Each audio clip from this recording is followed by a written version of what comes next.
All right, do you want to get into these game recaps? Yeah, let's get into the game recaps. We'll see how much time that takes. I don't think it'll be too much, but let's go for it. All right. Yeah. First game, Roughnecks Vipers. I mean, let me just say this. At the start of our game recap, or like at the start of our predictions last week, I was like, if the Vipers win this game, I give up. Like, I won't do this podcast ever again. Like, I won't watch Expo football because I was just shredding the Vipers to its extinction in a way. And then all of a sudden, Cornelius just started throwing that first drive. I was like, whoa, a little quick game. He was looking on target. He had a lot of great throws this game. I'm still not terribly confident in Cornelius. Yeah, I was a little shocked when I saw him jogging out there to start the game. I was like, they still got Cornelius? Yeah. Well, and not to mention, like, if you Flowers came in, Quentin Flowers. Yeah. And he looked pretty good. I mean, he's flashed well. Yeah. And every week you're like, okay, they'll give him his chance. Give him a shot. Okay, they'll give him his chance. Okay, and it's hasn't happened. But he did score the first offensive touchdown, which I was calling for since freaking week 2 of the league. I'm like, what the heck? This team's not scoring touchdowns on offense. And then Flowers finally got the job done for him. Just a quick option read, and he ran it in. I think there's a lot of positives to look for the Vipers here in this one because, you go in there, you play well against which is the best team in the XFL right now. Certainly. You got to come away with a little moral victory there. No doubt about it. First game at home too. I thought the crowd was pretty good. Wasn't a big fan of the uniforms. A little too green for me. It was very green. Very, very green is what it is though. Yeah. It's kind of fun though. There was to me like just looking back on this game, there was just so many great moments, and I think we kind of have to highlight some of those. Like Phillips had 3 touchdowns in the game. But that first one was really, really awesome because it was more credit to P.J. Walker than anyone else. But Walker was getting out of the pocket. It was going to look like he was going to scramble for a first down, cause the safety to fall for that juke and move forward. And Phillips was just wide open. So that was I was like a 60-something yard pass that was for a touchdown. So he was wide open. It wasn't like a tough play for him. But for Walker, it was impressive. The missed snap. When Walker was in shotgun formation, the snap went past his hands, and he was able to pick it up and just run it into the end zone, which was amazing because he's out there playing backyard football. It looks like he's having a ball. Almost any other quarterback would have just fallen on the ball and just taken those 10-yard loss. You get stressed out in that situation. You're like, exactly. What do I do with it? What do I do? And then he just looking like he's been out there for ages. Exactly. He's so athletic. He's so athletic. And I even saw, I don't know if it was today, but an ESPN video. He had some sort of interview with ESPN that I saw on their YouTube channel. Okay. So again, he's getting the coverage. He's getting the coverage. Looks. So I'm excited to see what happens. I think everybody right now is looking at him to be no doubt the first guy to make a very big impact in the NFL once the season's over. Done. Sure. Another play by Phillips. I don't know. I think he was running maybe a slant or maybe some sort of like post. But it was just kind of a quick pass to him, and he made people miss. He was about 10 yards from the goal line. Just ran through a tackle, ran through another one, found it in. It's just like that guy is so athletic, so quick, great hands. Yeah, 8 receptions for 194 yards. 4 yards. That's like the entire offense right there. That's monstrous. It's crazy. And he's been doing it all year too. Mm-hmm. So he leads the league in receiving yards with 324. Second behind that Spruce with 256. Yeah. So he's got a pretty steady, first place spot there for him. He's been phenomenal. As I mentioned, Flowers, he had some pretty good passes. It's weird when he throws. When I was watching him throw, it seemed like he was throwing not like bullets, more just like little lobbers. Yeah. But he was able to find some holes in the coverage. He looked pretty good. I think eventually. We keep saying it, but they got to give him a shot to at least start in a game. Yeah. I don't know. It's tough because you had a little bit of success with Cornelius. He did have 193 yards, 1 TD, 1 interception. Yeah. But it's tough when you're in that situation. You're just trying to figure out who your guy is. And it's like, okay, maybe we could try something else because we are 0-3 now. But we also want to build some continuity here and build some trust and build some type of confidence in one guy. So I wouldn't be surprised if Cornelius comes out again for the Vipers, but it's still going to be tough. I think if he loses another game for them, if they don't get a win here in week 4, then I think definitely Flowers will come out or come in. I mean, no doubt it's starting to get to must-win situations for them pretty soon. So they're going to have to figure out a quarterback. Got to get that $2,000 bonus each player. There we go. Exactly. And then another moment that was great, that was kind of viral on Twitter was when the Vipers scored a touchdown. They were doing the campfire celebration. Oh yeah. And the Roughnecks guy just took the ball, said, "Nope, not happening. Nope," which I thought was funny. Yeah. But yeah, it was a very, very close game. The final score ended up being 34-27, so it was only a one-score game. Yeah. The Vipers actually had the lead entering the fourth quarter, which I was watching. I was like, "This is bananas. I don't know what happened. They just flipped the switch." But at the end of the day, they just couldn't stop PJ Walker. It's been the narrative for 3 weeks now. Who can? Anytime again, we talked about it so many times. Any quarterback like that's so hard to cover. Because if you apply pressure, he's going to get out of the pocket and make magic happen. Yeah. If you give him too much time in the pocket, he's just going to make magic happen with his arm. That's just how it is. Slice you up in the pocket. He's a monster. He can be a pocket passer. He can be an on-the-run passer. He can be a running back. He can be anything right now. So, and I think that's, of course, we've been talking about it forever, but that's the narrative of the new NFL quarterback. Sure. And he's looking like he might just fit right in with some team. It's exciting. I'm excited to see what else he does for the rest of the season. Undeniably, especially after Cardale Jones' performance last week, he's the undeniable MVP at this point. Yeah. So I'll be excited to see what he brings to continue the Roughnecks season. Yep. Anything else you want to add to that game? No, I think that's it. Move on to Dallas versus Seattle. Yeah. This is another close one. It was another close one. I wouldn't say it was as entertaining as the Houston-Tampa game because the offenses, again, weren't on point throughout the whole game, but it was a close game. Yeah. And you got to give it to the Renegades. They're finding a way to win. I think Artis Payne has been a really good back for them. He had 80 yards and a long run of 31, so a big breakaway speed right there and big play. Jones had 274 yards passing. He got 3 TDs, 2 interceptions. So he's had some trouble with giving the ball away a little, especially in the first quarter. The first half, he just didn't look on at all. So I think he's probably gonna get better. You hope, but he's the best they got for sure. No doubt, he's the best they have. I don't think they're gonna call the name of anyone else. They're gonna stick with Landry at this point for sure. Yeah, I kind of agree with you in the sense that the Renegades do have something there in terms of offense. I think that they have Landry Jones, which they hope to build around, but Artis Payne and Lance Dunbar. Yeah, that's like a double-headed monster especially for the XFL in the running back position. Oh yeah, both big names too. Big names, yeah, that can potentially again make an NFL run eventually at some point.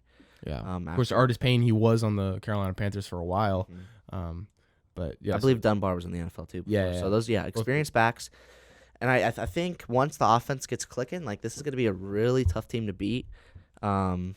It's all on offense right now for sure. I thought the defense did fairly well, despite a few hiccups, here and there. But when it came to clutch time, they stopped Seattle's offense when it mattered most for sure. And I think continuing with your theme of receiving is Cram. He had 101 yards, long of 65, 2 TDs. He's looking big right there. Apparently, they talked about, I remember them mentioning in the commentary that he just came back from injury, and he's just a big tight end. Oh, yeah, big body. I mean, you'd love to have any of those, on the field. Yeah, especially when they can go for 65 yards on a play. One reception. That's 2 touchdowns for him. Big time. He was phenomenal. I think Landry Jones might have a new favorite target in him for sure. Yeah. But yeah, I really do believe that Dallas will eventually make a run, and I think they're going to be a tough team to beat once the playoffs come around for sure. Especially when you hold a team to 12 points like that. That's great on defense for them.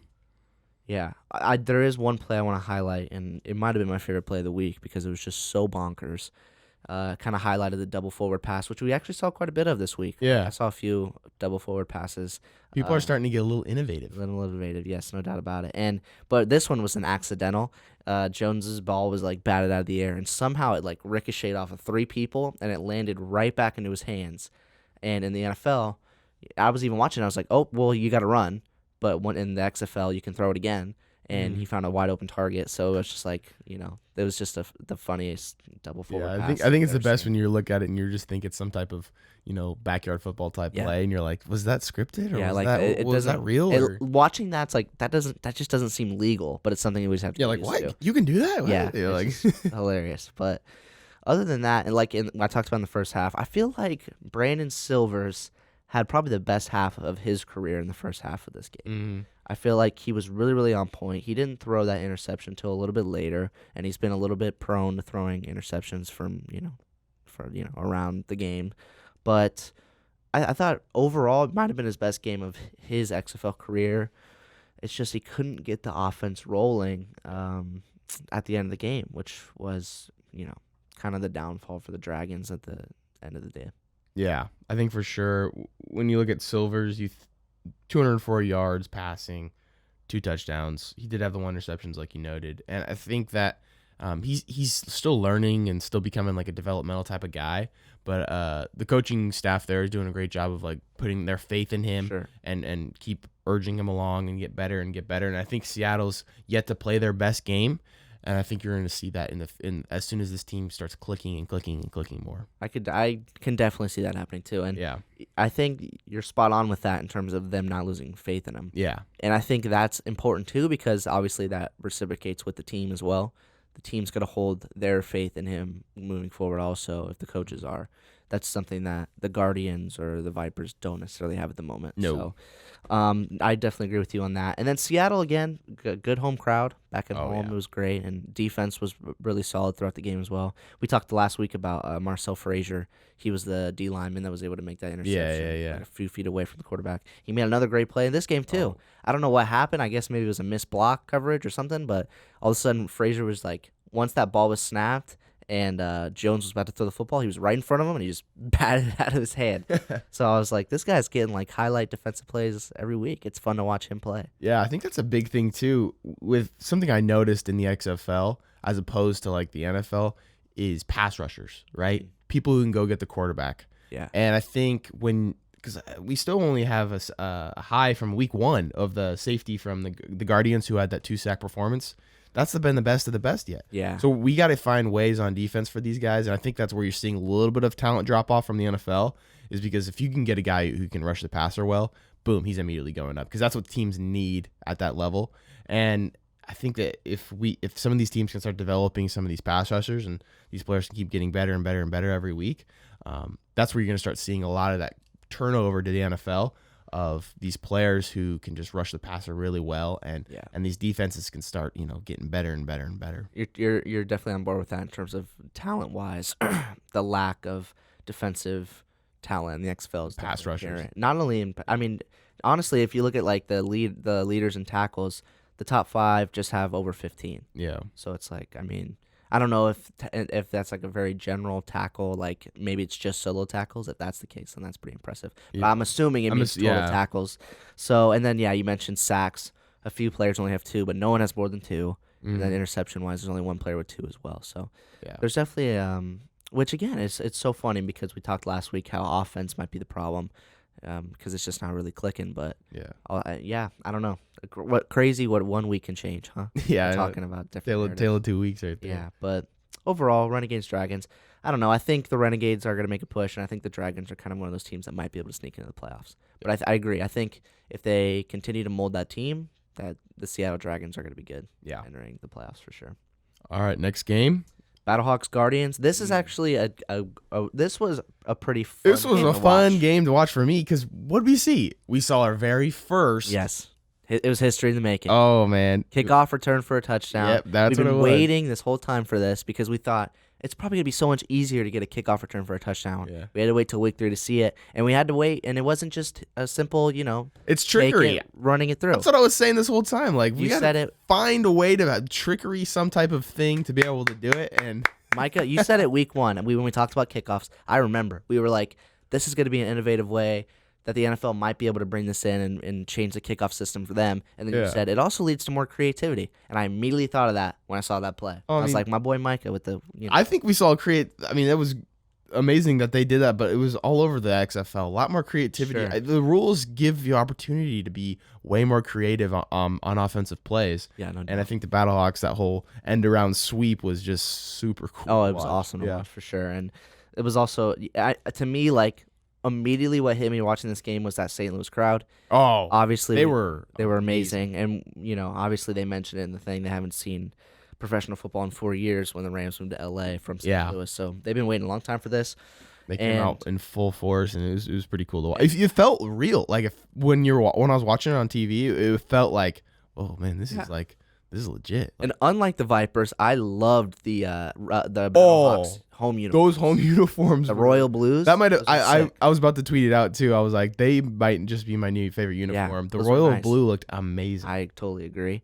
And then in terms of just the football team in general, aside from the special teams part, which obviously they had the edge throughout the entire game. They even got that blocked punt sometime within that game. So no doubt there. But then I think the offense definitely fed off that energy, and they just right away said, we're going to play smash face football, and we're just going to run the ball. Yeah. And they basically just dominated with, the run game the entire time. That's been the whole face of what the Battlehawks have been doing. I mean, Jones is he's the leading rusher in the XFL right now. He is, 95 yards this past week, along of 47. When you can break off a run like that for 47 yards, that's big time. Definitely helps the stat sheet. Yeah, for sure. But also, he got a touchdown, and Tabao, of course, he can run a little bit too. He's got 14 yards on the ground, so.